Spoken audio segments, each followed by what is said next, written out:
দুর্গাপূজা শেষ, দেবতাদের মুখে হাসি, কিন্তু সেই বিজয়ের পরই শুরু হলো এক মহাবিপদ।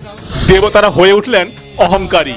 তখনই দেবতাদের অহংকার নাশ করতে আবির্ভূতা হলেন এক দেবী। জানেন কি তার নাম? দেবতারা ভাবলেন অসুরদের বিনাশ কেবলমাত্র তাদেরই শক্তি। দেবতাদের এই অহংকার ভাঙতে এলেন স্বয়ং মহামায়া। তিনি সামান্য একটি ঘাসের টুকরো ছুঁড়ে দিলেন দেবতাদের দিকে। কোনো দেবতাই সেই ঘাসের টুকরোকে নাড়াতে পারলেন না। তখনই উদয় হলেন মা জগদ্ধাত্রী, যার অভিধানিক অর্থ জগতের পালিকা। দেবী জানান দিলেন সকল শক্তি তার মধ্যেই নিহিত।